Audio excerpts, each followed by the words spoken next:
이제 영프연합군 그리고 독일군은 마른간 전투를 앞두고 있는데요. 프랑스군은 방어 준비를 하고 있는 과정에서 이제 독일군이 내려오고 있잖아. 네. 클로크의 일군이 마른강을 도하를 합니다. 그러면서 전 프랑스군은 이제 퇴각을 멈추고 전면 반격을 해라. 프랑스의 육군이 독일 일군의 우측방, 즉 서쪽으로 공격을 합니다. 클로크가 뛰어난 장군인 게 육군이 반격을 해오니까 바로 또 이제 기동을 마른강을 넘어서 이제 기동을 해서 딱 틀어가지고 프랑스 육군 쪽으로 딱 돌립니다. 근데 이때 프랑스의 육군만 반격한 게 아니라 프랑스의 5군도 함께 반격을 하거든요. 그렇죠. 그리고 프랑스의 9군도 반격을 해요. 그러니까 이렇게 돌리는 상황 속에서 1군과 2군의 간격이 엄청나게 벌어져 버린 거죠. 근데 그 간격이 최대 60km까지 벌어지게 된 겁니다. 많이 벌어졌네요. 그런데 우연의 일치일지는 모르겠지만 영국 원정군이 이 간격 사이로 들어오게 돼요. 들어가요? 이거는 위기구나. 그렇죠. 어떡하지? 그런데 그때 딱 몰트케의 대리인으로 전선에 나와 있었던 정보참모인 헨치 중령이 빌로우에게 퇴각을 권유를 합니다. 그러니까 2군이 15km 후방으로 철수를 하게 됐고 2군이 철수하니까 자연스럽게 1군도 그 간격을 맞추기 위해서 당연히 뒤로 가야죠. 뒤로 철수하는 그 상황이 벌어지게 되는 거죠. 결국 이렇게 되다 보니까 연합군 입장에서는 이른바 웬 떡이냐? 이거를 떡이 아니라 기적으로 표현했죠. 기적으로. 그래서 마른강의 기적이란 말이 네, 나와요. 그래서 우리는 이렇게 의도치 않았는데 상대가 우리에게 기적을 만들어줬구나. 진짜 중요한 역할을 한 복병이 있었어요. 네. 그 정체는 바로 에펠탑이었습니다. 에펠탑. 이 에펠탑의 통신기지가 바로 이 마른강 전투에서 어마어마한 역할을 했던 겁니다.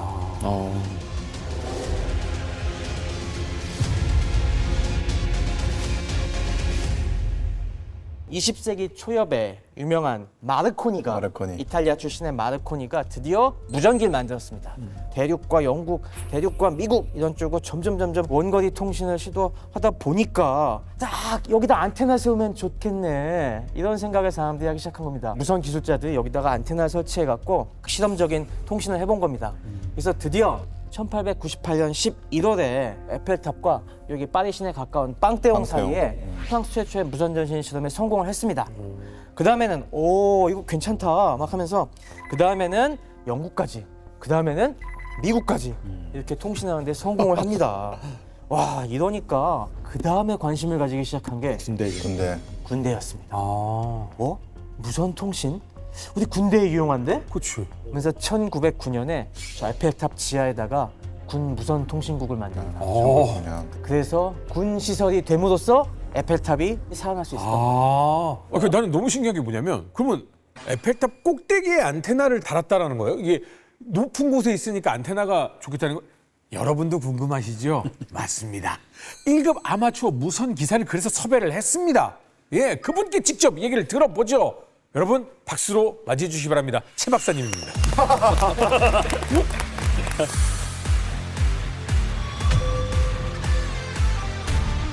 자, 먼저 저희 앞에 이렇게 에펠탑이 와 있습니다. 네, 에펠탑을 옮겨왔습니다. 도대체가 이게 어떻게 안테나가 되는지가 너무 궁금하거든요. 근데 이 위에 안테나가 있진 않네요. 네, 보통 분들은 요 조그만 꼬다리가 안테나 아니야? 네, 요즘은 저걸 안테나로 쓸 수 있겠지만 저 당시는 좀 달랐습니다. 저 당시 안테나의 모습은 저 그림을 보시면 확연히 드러납니다. 저기서 쫙 줄을 늘어뜨려놨죠. 네. 그걸 여기다 제가 재현시켜 놨습니다. 바로 요 선이 안테나가 되는 겁니다. 그럼 선이 있는 방향으로 이제 전파가 나가는 거예요? 여기서부터 이제 쫙 사방으로 퍼져나가는 거죠. 에펠탑이 높이가 한 300m 정도 되니까 대충 요 선의 안테나 선의 길이가 뭐 400m나 됩니다. 그러다 보니까 야, 무슨 안테나를 400m씩이나 설치해? 요즘 안테나는 사실 상상이 안 가죠. 요즘 안테나들은 되게 다 짧거나 라디오 안테나 요만큼 빼는 거 정도만 보셨을 텐데 왜 이렇게 길어야 돼? 라고 생각하실지 모르겠는데 제가 이것만 설명해 드리려니까 이거 설명할 게 많더라고요. 그러니까 안테나가 뭔지를 모르겠어요, 일단. 네, 도대체 그럼 여기서 어떻게 무선 통신을 했다는 거야? 라는 것도 궁금하실 것 같아갖고 그 당시 1차 세계대전 당시에 썼던 무전 통신 기술과 에펠탑 안테나의 비밀을 제가 설명드리도록 하겠습니다. 그래서 이렇게 에펠탑 모형과 원리가 같은 그 당시 무전기 키트도 갖고 왔습니다. 이걸 먼저 이해하시려면은 자, 무선 통신이라는 게 뭔지 무전기의 원리를 한번 이해를 먼저 하셔야 될 것 같아요. 무전기의 원리라고 하는 거는 쉽게 얘기해서 우리 소리 전파하는 거랑 비슷하다고 생각하시면 됩니다. 소리라고 하는 거는 자, 오랜만에 보시는 소리급세죠. 소리급세. 땡 더 팀에게 음파가 쫙 퍼져 나가지 않습니까? 그럼 우리가 딱 저 음파를 갖다가 수신하게 되는 건데 이 음파라고 하는 거는 이걸 쳤을 때 이 주변 공기를 떨게 만들어서 그 공기에 떨리는 에너지가 쫙 전파돼 갖고 우리가 그걸 수신하는 거지 않습니까? 웨이브. 그렇죠. 네. 근데 이게 공기를 매개로 하는 음파는 멀리 못 가기 때문에 야, 좀 멀리 보낼 수 있는 방법이 없을까? 라고 생각하다가 드디어 19세기 말에 사람들이 전파를 알아내게 됐습니다. 전파는 뭐냐면은 전기의 떨림을 에너지로 멀리 보내는 거라고 생각하시면 됩니다. 자, 근데 문제는 뭐냐면은 퍼져 나가려면은 이 안테나가 필요해요. 근데 이 안테나라고 하는 것은 전자기파의 주파수랑 길이가 맞아야지 그 에너지가 잘 퍼져 나갑니다. 네. 이거는 우리가 소리에서도 마찬가지 이야기를 보실 수가 있죠. 자, 우리 소리 곱쇄에서 요거는 지금 432Hz인데 제가 몇 개를 더 갖고 와봤습니다. 소리 곱쇄가 작아지면은 소리가 높아집니까? 낮아집니까? 높아지겠죠. 높아지죠. 주파수가 높을수록 작아도 됩니다. 근데 만약에 더 낮은 소리를 내려면 어떻게 해야 됩니까? 커져요. 커져야 됩니다. 이건 128Hz 내는 소리 곱쇄인데 훨씬 낮은 소리가 나죠. 띵 하는. 이 안테나도 마찬가지예요. 안테나도 주파수가 높으면 높을수록 안테나가 짧아도 됩니다. 근데 주파수가 낮으면 낮을수록 안테나가 길어야 돼요. 요즘 같은 경우는 굉장히 고주파의 신호를 갖다가 만들어낼 수 있기 때문에 안테나가 굉장히 짧아도 돼요. 대표적인 게 뭡니까? 우리 와이파이 신호. 와이파이 신호는 2.4GHz나 5GHz잖아요. 이거는 6cm에서 10cm 정도면 돼요. 그러니까 어떻게 됩니까? 우리가 굳이 긴 안테나를 빼지 않더라도 요 핸드폰 케이스 사이즈만으로도 이게 안테나 역할을 할 수가 있는 겁니다. 그래서 굳이 따로 안테나가 필요 없는데 이 당시에는 기술이 부족해갖고 몇 기가헤르츠 단위의 고주파를 못 냈어요. 그러니까 겨우겨우 몇 킬로헤르츠, 수십 킬로헤르츠, 수백 킬로헤르츠 정도의 주파수밖에 못 내다 보니까 그러니까 안테나가 그만큼 길어져야 되는 겁니다. 그래서 이 당시에도 이렇게 긴 안테나가 필요했던 이유가 이 당시 무전기 기술로 발생했던 주파수가 150kHz 정도였습니다. 150kHz가 얼마야? 라고 하실지 모르겠는데 요즘 FM 방송이 88MHz에서 108MHz죠. 맞아요. 88,000kHz인 겁니다. 근데 그거에 비하면은 뭐 한 100분의 1밖에 주파수가 안 나오는 거죠. 그러니까 우리가 한 뭐 1m 정도 되는 FM 라디오 안테나보다도 100배 이상 길어야지만 이 전파가 잘 나갈 수가 있는 겁니다. 그러니까 이렇게 긴 안테나가 필요했던 거예요. 근데 이런 안테나 세우려면 실제로 지금도 이런 파장으로 방송하는 라디오가 일부 있거든요. 그런 거는 진짜 높은 탑을 세워놓고 이런 식으로 안테나 세우는 데가 있습니다. 아직도. 수신기는 이렇게 안 길어도 돼요. 수신기도 길어야 돼요. 근데 수신기는 그나마 효율이 낮으면 좀 짧아도 돼요. 근데 전송할 때는 효율이 좋아야 되잖아요. 네. 그래야지 전파를 많이 퍼뜨릴 수가 있지. 그러니까 특히 송신단에서는 요거에 딱 맞는 안테나가 필요한데 이런 높은 안테나 세우려고 봤더니 마침 있었어. 이 에펠탑이 가용하니까 400m짜리 안테나를 만든 겁니다. 그래서 군용으로만 쓰면은 사람들이 이상하게 생각하니까 정기적으로 방송을 했어요. 뭘 방송했냐면은 우리 라디오에서 정각되면 뭘 하죠? 띠띠띠띠. 그죠? 15입니다. 15부터 먼저 방송을 했어요. 그러니까 저런 유용한 데도 있네. 그 당시에는 아무래도 다 기계식 시계니까 우리도 기억나잖아요. 옛날엔 시계가 자주 틀리니까 라디오 듣고서 시계 맞추는 일을 많이 했는데 그 당시 프랑스 시민들도 그 정도는 유용하군 하면서 양해를 했던 겁니다. 그러면 전파가 크기가 크나 작으나 네, 수신하면 감도는 다 똑같아요. 감도도 달라지죠. 그러면 안테나가 긴 게 듣기가 좋아요? 안테나가 긴 게 듣기가 좋죠. 길어야 아무래도 더 에너지를 효율적으로 받을 수가 있고 그래야지 다 감도가 좋은 거라서 그래서 우리가 뭐 단파 방송이라든가 좀 희미한 방송들은 안테나를 갖다가 잘 세워야 됩니다. 길이 맞춰갖고. 근데 뭐 옛날엔 안테나가 일자가 아니라 막 파라보라 구조 안테나도 모양으로 막 돼 있는 그런 아, 안테나. 그건 나중에 기술이 발전해갖고 굳이 그렇게 이거는 가장 원시적인 형태여갖고 그냥 일자로 쫙 선을 빼갖고 만드는 그냥 일자로 쫙 선을 빼갖고 만드는 안테나였는데 좀 낮은 주파수의 낚싯대 같은데? 이거 메가헤르츠 아닌데 이거는. 7MHz, 14MHz, 21MHz에 쓰는 그런 안테나입니다.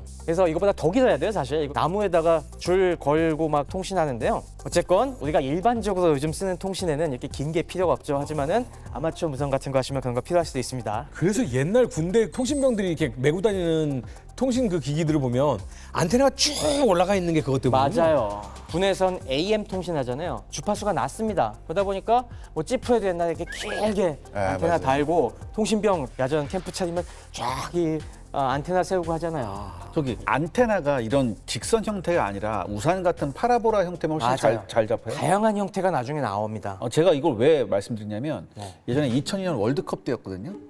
근데 누가 텔레비전을 가져왔는데 이게 안테나가 없는 거야. 그래서 어떻게 볼 수 있지? 그래서 일단은 이 TV를 가장 꼭대기층 5층으로 올리자. TV를 5층에 올린 다음에 골프 우산 있죠? 네. 그걸 누가 가지고 있었어요. 장우산. 그래서 제가 그걸 펴서 안테나를 뽑아서 여기다 연결한 다음에 꼭대기에 올렸거든요. 그러니까 잡히더라고요. 맞아요. 대충 잡히더라고요. 네. 그래서 내가 굉장히 깜짝 놀랐어요.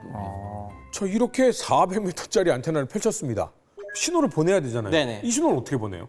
그렇습니다. 그래서 제가 이 부분을 갖고 왔습니다. 이 부분 어디 뭐 익숙해 보이지 않으십니까? 이거 어린이회관 과학관에서 본 것 같아요. 맞아요. 바로 그거예요. 과학관 같은 데 가시면은 테슬라 코일이라는 게 있지 않습니까? 그래서 이렇게 하면 그래서 그거 여기 오면 칙 하면서 맞아. 이걸 키면은 칙 하면 여기 막 어우, 뛰고 오잖아요. 들어온다. 여기서 굉장히 강한 전압이 발생해갖고 수만 볼트의 전압이 발생해갖고 저 어렸을 때요. 과학관 가면 손으로 이렇게 하면 막 전기가 막 이렇게 막 보이잖아요. 맞아요. 근데 왜 전기 안 와요? 이게 전압은 굉장히 높은데 네. 전류가 약해요. 우리가 이 감전을 해서 쇼크 하려면은 네. 전류도 강해야 되거든요. 네. 근데 이게 전류는 되게 약하고 전압만 높기 때문에 불꽃이 팍팍 튀지만은 그만큼 충격은 덜한 거예요. 어려워. 헐. 어려워. 전압과 전류를 이렇게 생각해 보세요. 우리가 전압은 물을 높은 데서 떨어뜨린다고 생각해봐. 근데 전류는 떨어뜨리는 양이야, 쉽게 얘기해서. 100m 위에서 물 한 방울 떨어뜨려서 똥 맞았을 때 조금 차갑긴 하지만은 비 안 맞은 죽잖아요. 그게 굉장히 높은 데서 떨어진 이슬비군요. 그렇죠. 근데 만약에 저 높은 데서 물탱크로 꽝 죽죠. 그거 맞으면 죽죠. 그거예요. 자, 어쨌건 이렇게 테슬라 코일을 갖다가 처음에 니콜라 테슬라가 이런 걸 막 그 당시 갖고 놀던 시절에 바로 그 테슬라입니다. 예, 니콜라 테슬라 그 천재. 그 당시 이제 19세기 말에 요거 무전기로 쓰면 좋겠다라고 한 게 그 유명한 마르코니였습니다. 그래서 저 당시 이 무전기가 어떻게 작동하는지 우리가 쉽게 볼 수 있는 데가 어디였냐면은 바로 영화 타이타닉이었어요. 영화 타이타닉 우리가 잘 기억을 되살려 보시면은 저런 장면이 있었습니다. 타이타닉 안에도 무전실이 있었습니다. 그래서 이걸 누를 때마다 빠지직 하는 게 보이죠? 네. 저게 바로 저 당시의 전파 발생 장치였습니다. 저기 있네. 전파를 그럼 어떻게 발생하느냐? 전기의 진동이 있어야 한다고 했잖아요. 네. 굉장히 많이. 그것도 몇백 킬로헤르츠 이상. 네. 1kHz는 1초에 1000번 왔다가 흔들리는 거예요. 그럼 몇백 킬로헤르츠면은 1초에 수십만 번 왔다 갔다 하는 네. 그런 전기의 흐름을 만들어야 되는데 그 당시로는 그게 잘 안 됐는데 딱 이거 연구하다 보니까 불꽃을 이용하면 되겠네. 네. 전기가 들어가서 이게 뭐냐면은 콘덴서예요. 네. 그러니까 여기에 전기가 쌓여요. 전기가 쌓이면은 조그만 간격이 있죠. 이 사이에 전기가 많이 충전이 되면은 전압이 높아져 갖고 이 사이로 더 이상 버티지 못하고 빠직하고 전기가 통해요. 연결된다고 해서. 또 차고 빠지직, 또 차고 빠지직. 개불. 이걸 누르고 있으면은 빠지직 이 사이로 이런 식으로 지금 방전이 되면서 이게 그냥 연속적으로 방전되는 게 아니라 이 사이에 스파크가 튀었다 끊겼다 스파크가 튀었다 끊겼다 하는 게 굉장히 여러 차례 반복이 되는 겁니다. 이건 우리가 왜 워터파크 같은 데 가면은 물이 채워지면 그렇죠. 물이 채워지면 훅 떨어지고 물이 채워지면 훅 떨어지고 하는 그거 있죠. 네. 그걸 굉장히 빠르게 한다고 보시면 돼요. 그리고 이게 물이 또록 채워졌을 때 확 넘어지는 그게 바로 이 스파크라고 보시면 됩니다. 그러면 그걸 1초에 몇 번 떨어지게 만드느냐가 그렇죠. 진동인 거예요? 맞습니다. 이렇게 해서 진동을 만들 수 있다는 걸 19세기 말에 사람들이 안 거예요. 겁나 똑똑해. 여긴 코일이 있지 않습니까? 이게 변압기 역할을 하는 거예요. 우리 도란스라고 하는 그 트랜스포머 역할을 해갖고 그 다음에 이게 어디 연결돼 있죠? 이게 바로 안테나 연결되어 있는 겁니다. 그래서 여기서 발생된 그 고주파 신호가 안테나를 타고 와갖고 여기서 전기가 떨리니까 그게 전파가 돼갖고 쫙 퍼져나가는 겁니다. 말로만 들으니까 직접 봐야겠죠. 자, 몰스 부호 신호기로 작동해 보겠습니다. 심중영, 방금 제가 뭘 보냈죠? 살려주세요. 그렇습니다. 방금 SOS를 보냈어요. 이게 딴 것도 이게 C, 이게 Q, CQ, CQ. 이게 CQ, 남들 호출할 때 쓰는 CQ, CQ 그겁니다. 나와라. 그러니까 이런 식으로 몰스 신호를 갖다가 보낼 수 있는 겁니다. 자, 그러면 이게 진짜 전파가 나가는지. 아 지금 나갔어요 전파가? 네, 전파가 나가고 있는 나갔잖아요. 거예요. 여기서 지금 전파가 나가고 있어요. 네. 못 믿으실까봐 이걸 확인할 수 있게 요 형광등을 세워보겠습니다. 자, 형광등은 전파를 반응하는 우리가 거. 요 전파원의 옆에다 놓으면은 전파에 의해서 이 형광등 안에 에너지가 나오면서 그 에너지가 형광 물질을 건드려갖고 발광을 하는 거죠. 전파의 고막 같은 거네요. 그렇죠. 조명을 끄고 한번 해보겠습니다. 네. 그래서 요걸 딱 보시면은 와 보여. 보이셨죠? 이게 바로 형광등이 깜빡깜빡 들어오는 게 지금 전파가 나가고 있다는 얘기입니다. 그러면 얘가 400m짜리잖아요. 네. 얼마나 나가요? 이걸로 미국까지도 통신했어요. 우와 네. 대양을 건너서 네. 대박이구나. 그러면 지금 프랑스군은 이거를 사용하고 있어요? 그렇죠. 이것도 우와. 무선 통신국으로 썼죠. 1차 세계대전에는 모든 참전국들이 무전기를 들고 참전했습니다. 다만 초기 기술을 썼기 때문에 무전기 성능이 되게 안 좋았어요. 사실 지금은 이런 방식 안 씁니다. 네. 이런 테슬라 코일을 이용한 이런 스파크 갭을 이용한 방식을. 왜냐하면은 이거는 전파가 깨끗하게 만들어지지가 않아요. 사실 이건 노이즈 덩어리입니다. 그래서 지금은 법적으로 이걸 이용해서 통신하는 걸 금지하고 있어요. 아. 근데 왜 금지하는 이유가 뭐예요? 너무 노이즈가 많아갖고 방해한다 다는 원래 것까지? 주파수는 굉장히 소중한 자원이기 때문에 딱 주파수만 써야 돼요. 근데 이거는 주파수가 굉장히 넓은 범위를 다 그냥 노이즈로 채워버리는 거야. 통신사들 돈 주고 국가에게 통신을 받고서는 이거 장사를 하는 게 그것 때문인 거예요? 그렇죠. 주파수는 굉장히 한정된 자원이기 때문에 돈 내고서 이 할당을 받는 거죠. 그러면 에펠탑으로 이거를 사용했지만 이거 주파수를 막 퍼뜨리면 여기저기서 막 통신이 막 섞이겠네요. 그렇습니다. 방해 전파. 바로 그게 에펠탑의 중요한 역할이었어요. 그게 역할을 했다고요? 그 당시에 어떤 문제가 있었냐면은 독일군도 야전에 나오면서 제일 좋은 건 유선 전화를 가설하는 겁니다. 네. 전화선을 계속 늘어뜨려 갖고 유선 전화를 놓는 게 제일 좋겠지만은 그만큼 통신 기술이 발달이 안 되다 보니까 무전기를 들고 야전 사령부가 계속 이동을 했어요. 그런데 파리에 가깝게 가면 갈수록 자꾸 무전이 목통이 되는 겁니다. 부시식 하면서 이제 안 들리는 거야. 자꾸 안 되는데 바로 그게 에펠탑 때문이었어요. 왜요? 에펠탑은 프랑스군이 쓰는 거잖아요. 네. 프랑스군이 강력한 전파로 뽀뽀뽀 하면서 이제 계속 전파를 보내니까 독일군이 사용하는 주파수 대역까지 다 먹어버리는 거예요. 얘네가 워낙 강력하니까. 그렇죠. 그러니까 독일군이 통신이 안 되는 거예요. hen취 중령이 왜 직접 차 타고 나갔겠어요? 안 되니까 그랬겠죠. 무전이 안 되니까. 지휘 통제가 안 되니까 보낸 거잖아요. 지휘 통제가 안 되니까 네. 야 사람이 직접 간 게 낫겠다. 가! 차 타고. 이렇게 된 겁니다. 그러니까 독일군의 지휘 통제를 방해하는데 에펠탑이 정말 중요한 역할을 합니다. 너무 중요한 역할을 엄청 큰 역할을 했네요. 그러면 이게 원시적인 전자전 잼밍이 된 거예요. 그러네요. 진짜 이게 제모였네. 전자진 제모였네. 그러면 와, 저는 이것 때문인지 몰랐어, 진짜로. 와. 이거 구스타프 에펠이 큰일 했네요, 진짜. 그러면 교스타프 에펠이 정말 우리가 알게 모르게 큰 공을 세운 겁니다. 그것도 모르고 모파상은 맨날 그런 얘기 하고 있어요. 네. 그래서 마른강의 기적 뒤에는 여러분들 꼭 이 에펠탑이 있다는 걸 기억하시기 바랍니다. 그 뒤에는 과학기술이 있다. 그렇습니다. 그리고 이게 나중에 큰 역할을 해요. 이게 안테나가 너무 크다 보니까 이거 외에도 송신만 잘 되는 게 아니라 수신도 잘 돼요. 아 수신도 이걸로 해요? 그러면 이게 송신, 수신 다 안테나가 되는 거죠. 그러다 보니까 유럽을 떠다니는 수많은 독일군의 무선 통신이 여기서 다 잡혀갖고 감청부대가 독일군이 이러고 있어 하면서 막 해독을 해서 날리고 그래서 여기 걸려든 게 그 유명한 마타알이에요. 마타리. 나중에 마타알이 얘기가 나오겠지만은 마타알이가 실마리가 잡힌 게 스페인에서 독일로 보내는 이 무선 전신이 이 에펠탑 군 기지국에 감청이 됐어요. 그러면서 포위망이 좁혀져서 마타알이가 잡힌 겁니다. 야, 그럼 약간 소모즈 같은 느낌이네요. 다 열고선 다 듣고 있는 거예요. 거대한 송신기이자 거대한 수신기 그리고 거대한 전파 방해기까지 역할을 했던 이 에펠탑 그리고 택시기사들 애국심 그 여러 가지 요소들이 빛을 발하면서 결국은 마른강의 기적을 일궈냈습니다. 하지만요, 아직 멀었습니다. 독일군은 여전히 프랑스 땅에 있고요. 7군은 뒤에서 오고 있고요. 잠깐 뒤로 물러난 것뿐입니다. 그렇지 않습니까? 독일군 입장에서는 완전히 뒤로 간 게 아니라 네. 일단 연합군의 공격을 저지를 하고 좀 정신 차리려고 하는 거잖아요. 네. 우리 부대의 간격을 좀 맞추고 그다음에 전선을 일정하게 맞추려고 하는 작전상 후퇴였습니다. 그렇죠. 근데 그 작전상 후퇴가 어디까지 갔냐면 저 위쪽에 있는 N강 넘어서 어느 능선까지 가게 되는데 거리가 마른강에서 엔강이 한 40에서 60 정도 되잖아요. 그러니까 꽤 뒤로 간 거예요. 꽤 많이 갔네. 네, 그러니까 그 어느 시점에서 멈춰서 해도 됐는데 왜 이렇게 뒤로 갔을까라는 부분은 사실 별로 고민을 안 해봤는데 아까 이제 최 박사님 지형 설명을 듣고 나니까 네. 쿠에스타. 쿠에스타 지형이라는 게 북쪽에서 내려오는 거는 방어하기 유리한데 남쪽에서 올라오는 거에서는 좀 방어하기가 쉽지 않잖아요. 그러다 보니까 결국에는 엔강 넘어서까지 가게 되는 거고 계단 한 칸만 가면 되는데 그렇죠. 두 칸 두 정도 칸을 가는 네, 거고 네. 그리고 엔강에서 어디로 갔냐면 슈맹드땀 능선 지역으로 갑니다.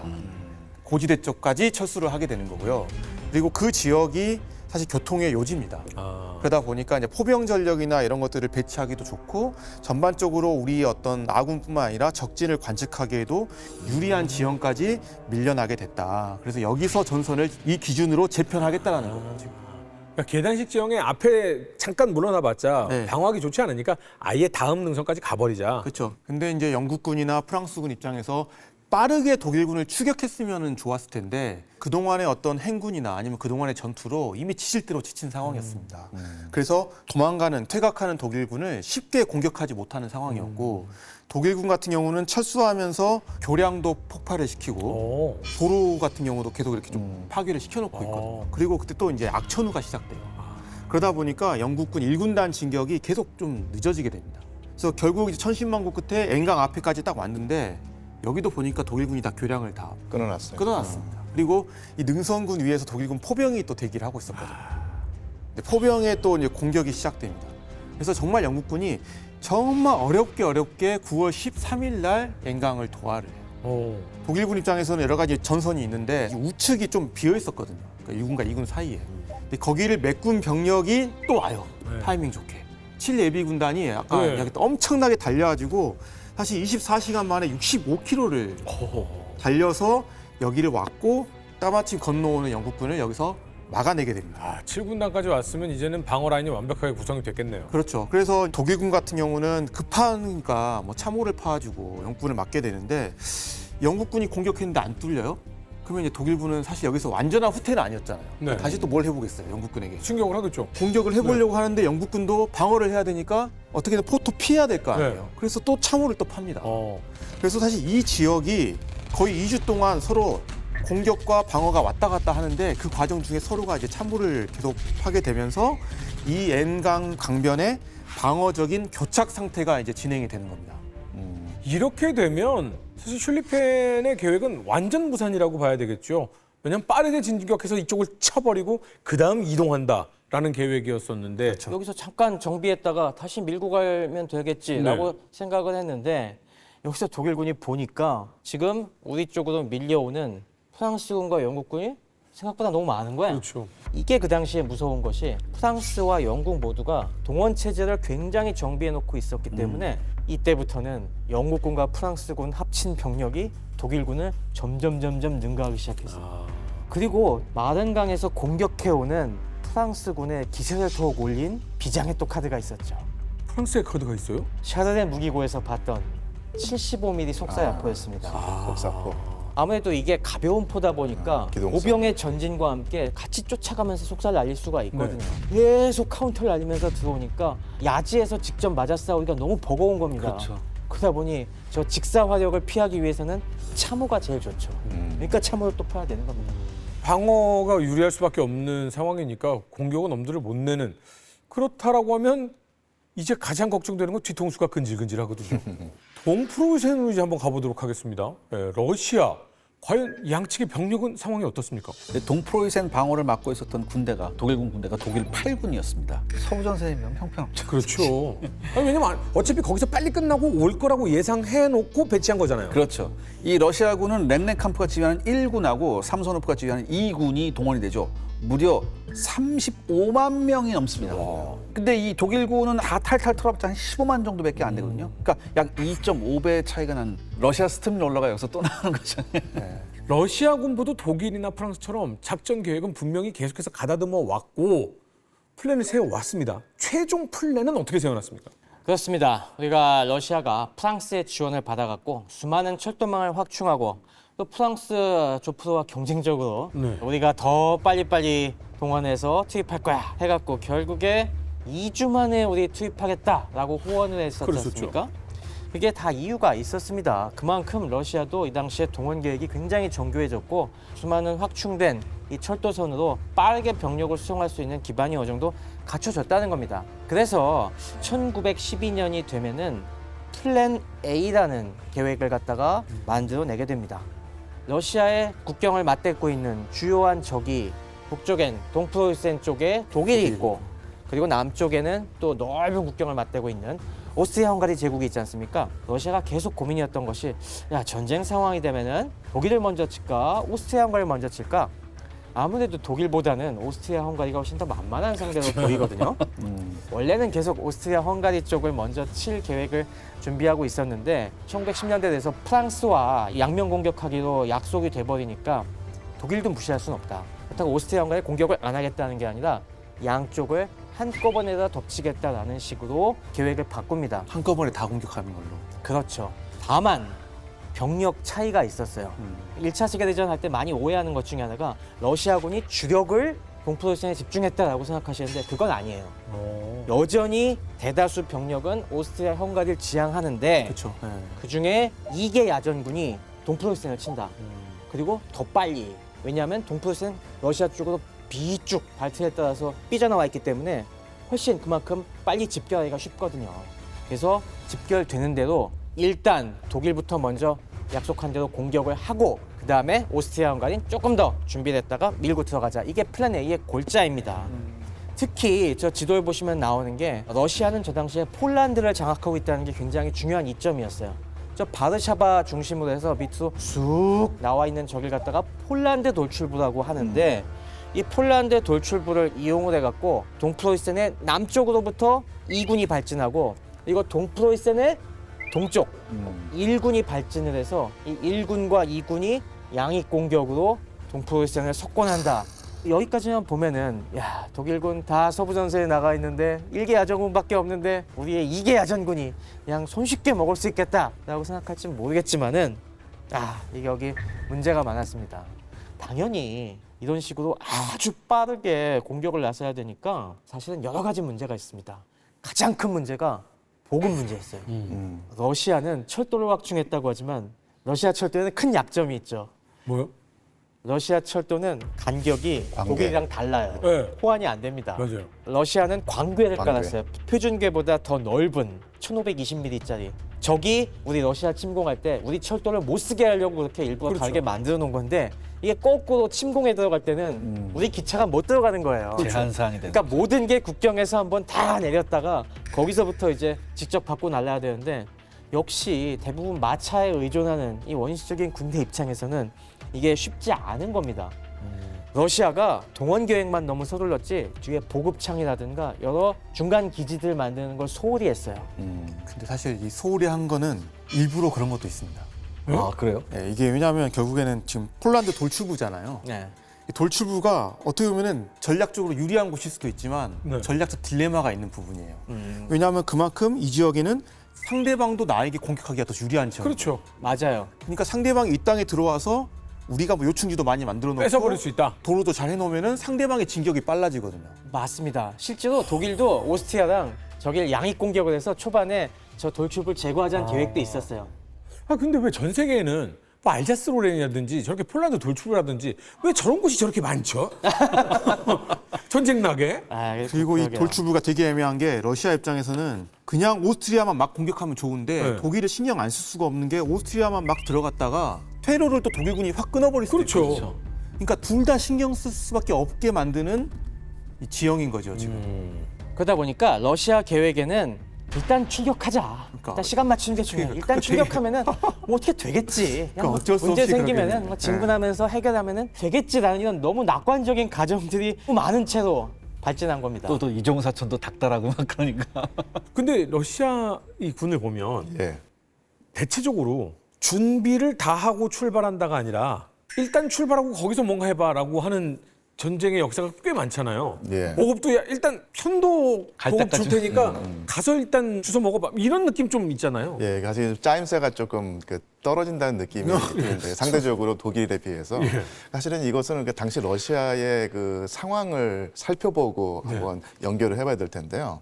1905년, 6년에 러일 전쟁에서 패배합니다. 그리고 곧바로 혁명이 일어나서 전제정이 한바터면 무너질 뻔했었죠. 그렇죠. 근데 그 위기를 가까스로 극복을 하긴 합니다. 그런데 또 1912년이 되면 그동안 잠잠했던 혁명 세력이 다시 또 강화돼서 엄청나게 그 전제정에 파상 공세를 퍼붓는 거예요. 그래서 1912년부터 전쟁이 벌어지는 1914년까지 또 전제정이 정신이 없는 상황이었죠. 이런 뭐 체제의 문제가 있고요. 근데 더군다나 또 여기서 또 중요한 인물이 한 명 나옵니다. 그리고리 라스푸틴.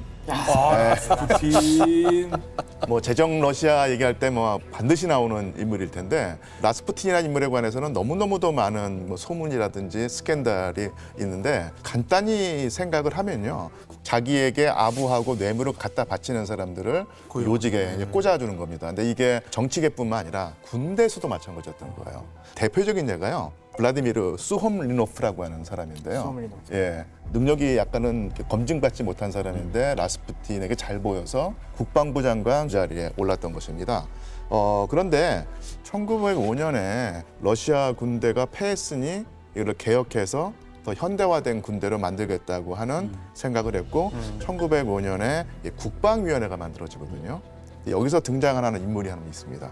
이름이 니콜라이비치. 그리고 성이 로마노프입니다. 황족이에요. 그리고 니콜라이 2세와 아저씨 조카 관계거든요. 그래서 국방위원회의 그 위원장이 되는데 사실은 또 여기서 관할 싸움이 벌어지게 됩니다. 아니 이거 우리 영역인데 왜 또 위에서 만들어줘가지고 우리 그 밥그릇을 뺏어가느냐라고 상당히 그 싫어했던 거예요. 이 알력이 생긴 것이죠. 당연히 싫어하겠죠, 한국 사람들은. 그래서 러시아 국방부가 계속 어깃장을 놓기 시작합니다. 이렇게 되면은 최고 책임자가 조종을 해야 되는데 황제 니콜라이 2세가 방치를 해놓는 거예요. 그런 리더십은 없었는데. 예. 그러니까 뭐 더군다나 그 자기 아저씨가 맡고 있는데, 근데 또 국방부에서 이게 막 뭐라고 하니까 골치가 아팠는지 딱 역할 구분을 하기보다는 그냥 그 내버려 둔 겁니다. 여기서도 문제가 되는 거죠. 근데 더군다나 황제가 제1차 세계대전이 발발하기 직전에 결국 자기의 아저씨인 니콜라이비치 대공을 야전군 총사령관에 임명합니다. 근데 니콜라이비치 대공이 사실은 군부에서 잔뼈가 굵은 사람이거든요. 여러 요직을 거치긴 했는데 야전 지휘관 경험은 전혀 없는 사람이었어요. 행정 쪽으로만 계속. 예, 그랬죠. 거기다가 또 수옴리노프가 그 워게임을 진행한다고 하면은 요 니콜라이비치 대공이 그런 거 뭐 할 필요 있어. 그냥 끊어버리는 겁니다. 그러면서 이 제대로 돌아가지 않는 것이죠. 그래서 요약하자면 이 한 체제의 그 황혼기, 점을 무렵에는 네포티즘, 자기 친인척을 막 등용하거나 파벌 싸움이 있기 마련인데, 예, 러시아의 국정 전반에서 이런 그 네포티즘하고 파벌 싸움이 강했고 군부도 예외가 아니었다는 얘기죠. 그래서 이런 현상의 진행이 바로 니콜라이비치 대공과 수옴리노프 간의 알력, 관할권 싸움이었고, 이런 알력이 결국은 러시아군을 좀먹었다. 이런 상황에서 제1차 세계대전을 맞이했던 것이죠. 근데 이제 군대나 어떤 권력이 체제를 좀먹는 상황은 예. 충분히 이해가 가거든요. 예. 근데 이제 러시아 하면 예전에는 뭐 짜르, 황제, 지금은 대통령 이런 힘을 가지고 있는 황제가 예. 이 전제정이 예. 이런 국민들이 어떻게 전제정을 흔들 만큼의 혁명을 일으키는 거예요, 러시아는? 왜냐면 막 자유와 막 민주를 노래하는 이런 국가는 아니잖아요. 예, 맞습니다. 근데 사실 이게 전제정의 그 딜레마인데요. 네. 한 사람에게 모든 권력이 집중돼 있기 때문에 일견 얼핏 보면은 효율적일 것 같은데 그런 엄청난 그 권력의 중압을 견딜 수 있는 사람이 그 자리에 있으면은 체제가 잘 굴러가는데, 그렇지 못하면 오히려 역효과를 냈던 얘기죠. 그래서 사실 엄청난 중압이 가해지는 그 전제 군주의 자리에 가장 잘 어울린 사람이 니콜라이 2세의 아버지였던 알렉산드로 3세였습니다. 누가? 예. 보기만 해도 정말 세 보인다라는 느낌이 들 맞아요. 정도로 정말 세 카리스마 넘치는 사람이었고, 실제로 전제정에 가장 잘 어울리는 사람이었는데 아버지와 아들이 달랐던 거예요. 니콜라 2세는 일종의 사랑꾼이었습니다.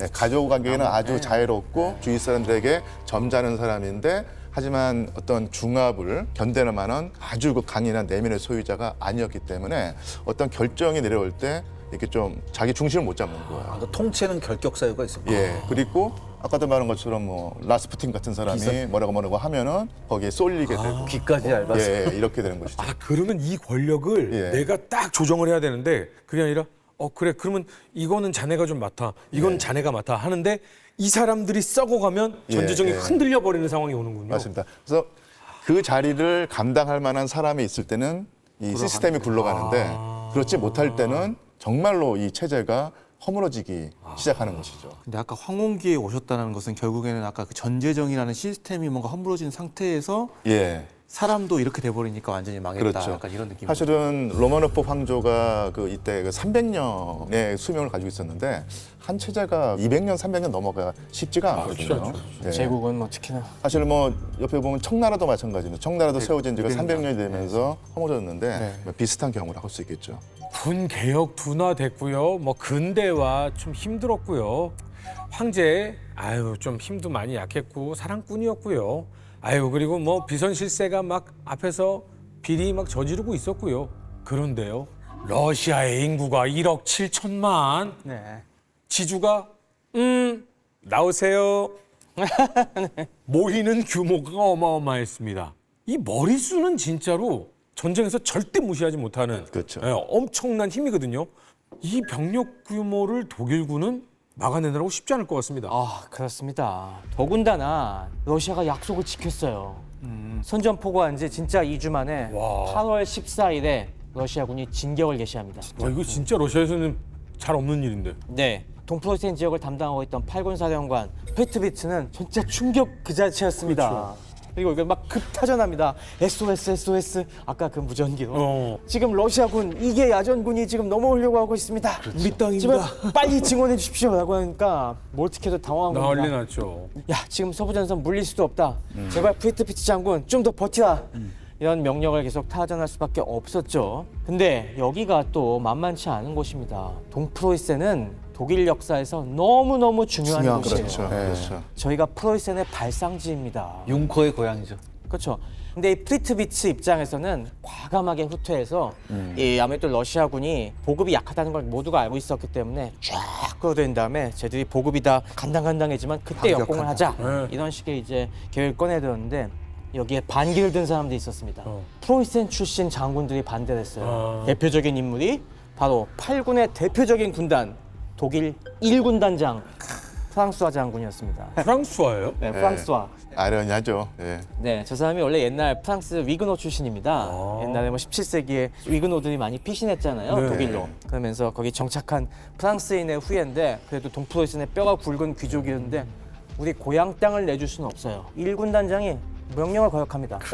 항명 사태가 일어난 거죠. 그러면서 렌넨캄프에 1군이 오는데 프랑스와 장군이 딱 명령을 어기면서 맞받아칩니다. 초반에 성공했어요.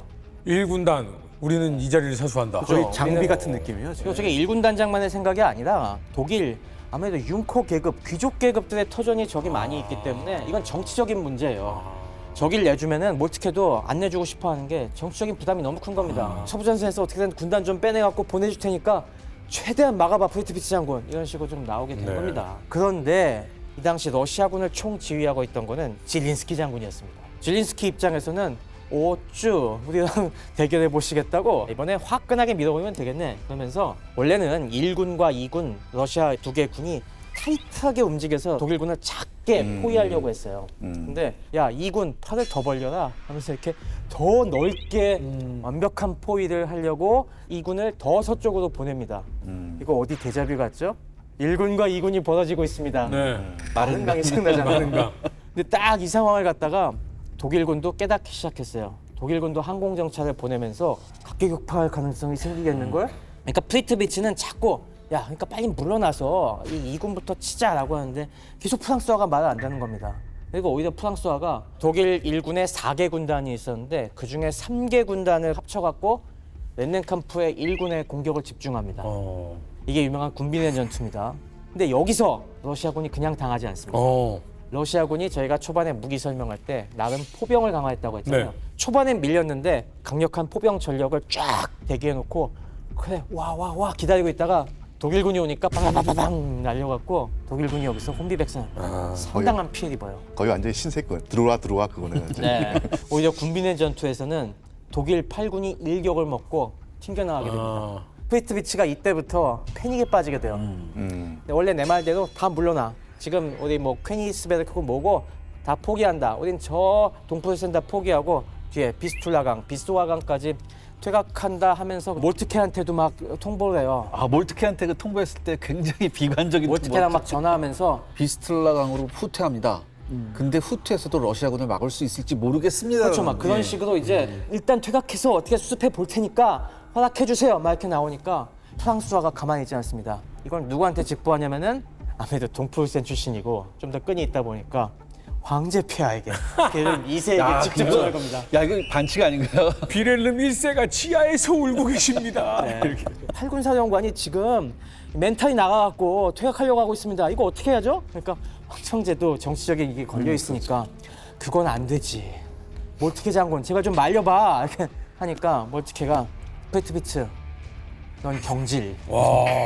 그러면서 이 사태를 수습할 새로운 인물을 물색합니다. 그러니까 진짜 패닉에 빠진 게 아니라 군사적으로 봤을 때는 그 강변으로 철수를 해서 일단 거기서 막아놓고 공격하겠다는 것은 너무나 이성적인 판단이잖아요. 근데 전쟁사에는 전략적 선택도 있지만 정치적 선택이 있다는 게 분명히 여기서 또 드러나네요. 네. 프리트비치는 조금 희생된 거 아닙니까? 어떤 의미에서는? 군사사학자들마다 평가가 좀 다른데 그런 식으로 프리트비츠가 너무 매몰차게 정치적인 생양이 됐다. 정치적으로 받을 수 없는 작전을 하려고 했기 때문에 그런 얘기도 있습니다.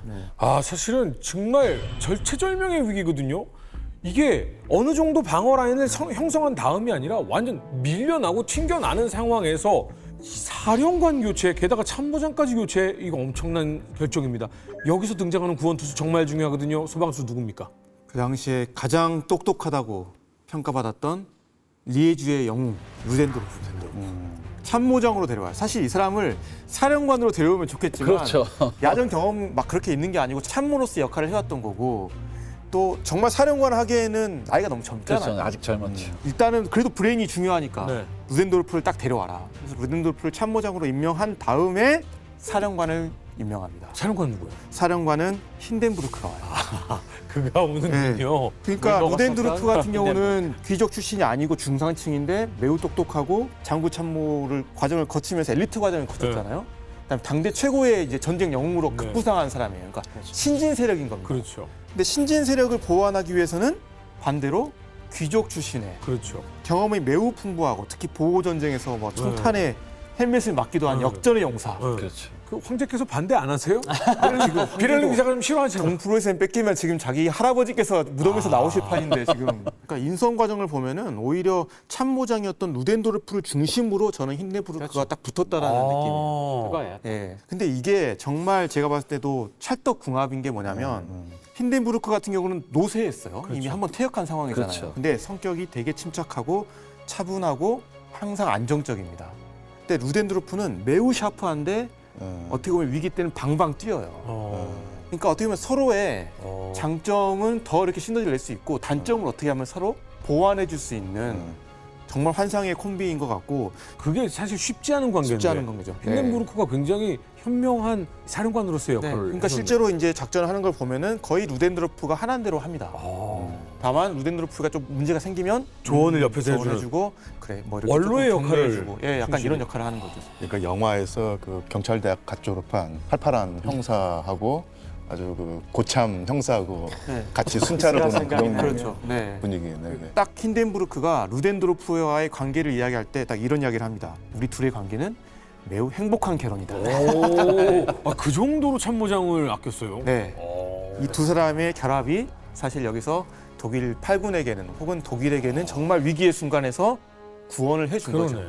네. 근데 이렇게 잘 맞는 사이면 굉장히 오랜 시절 나는 참 힌덴부르크 장군님을 존경해 왔습니다. 이럴 것 같지만 그런 사이는 아니었죠. 루덴도르프가 일단 몰트케를 만나죠. 이제 몰트케가 얘기합니다. 네가 기차 타고 가면서 장군님 모시고 전선으로 가야겠다. 너밖에 없다 사실. 굉장히 중요한 자리인데 왜 너 불렀겠냐. 사실 이런 거 있죠. 주인공은 너야. 그러니까 두 사람이 기차 안에서 처음 만나요. 그래서 아까 루덴도르프가 먼저 이제 동부행 열차에 탑승해서 갔죠. 그래서 하노버역에 정차하자 이때 이제 힌덴부르크 장군이 승차하십니다. 그러니까 기차 타고 가면서 이제 작전을 회하고 하는데 루덴도르프가 그럽니다. 힌덴부르크 장군 환영합니다. 뭐 저 역시 장군 밑에서 어쩌고저쩌고 뭐 이런 얘기 하니까 그러니까 막 헬멧에 총 맞은 얘기도 하고 뭐 아이스 브레이크를 일단 해야 될 거 아니에요. 막 힌덴부르크 이렇게 그래 너라며 뭐 이런 거 있잖아요. 사실 이놈이 이렇게 머리가 팽팽 돌아간다며 뭐 이렇게 했어요. 막 근데 뭐 제가 뭐 장군님 앞에서 뭐 그런 거 되겠습니까? 속으로 이러지. 진짜 주인공은 나야. 네. 그런 분위기였어요. 그래서 첫 번째 합이 과연 잘 맞을까 이런 불안함도 조금 있었고 그런데 힌덴부르크보다 루덴도르프는 어느 정도 자신이 있었습니다. 네. 표정 보니까 내가 충분히 잘 관리하실 수 있는 분이시네. 그런 거 있잖아요. 그냥 뒤에 가만히 계세요.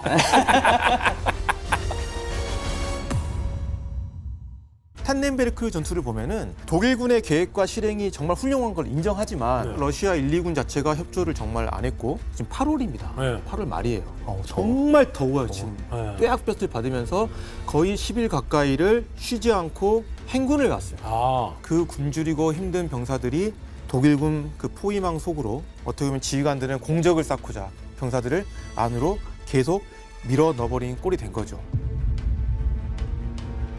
1군과 2군은 따로 움직였습니다. 세간에는 이런 풍문이 있었죠. 두 사람이 싸웠다. 맞습니까? 이 참사를 뭐 그저 못난 두 장군 사이에 갈등 탓으로 돌리면 사실 너무 역사가 단순해집니다. 역사가 너무 단순하지 않거든요. 그러니까 사실은 이 군내 파벌 싸움이 연관돼 있어요. 알 수 없는 방향으로 접어든 서부 전선으로 다시 한번 복귀하겠습니다. 강한 정면을 뚫기보다는 어딜 뚫어야 돼요? 당연히. 사이드로 뚫고 가. 사이드로 뚫고 가야 되는 거예요. 당연히 사이드 뚫을 걸 막기 위해서 또 참호를 파는 겁니다. 그래서 전선의 돌파구를 찾기 위해서 엔강에서부터 시작됐던 이 질주가 바다로의 경주까지 이어지게 됩니다. 그 다음에 여기서부터도 이제 스위스 국경까지 또 이렇게 이어지게 돼요. 무려 한 700km에 다르는 참호선이 우리가 서부 전선이라고 이제 이야기를 하는 거죠.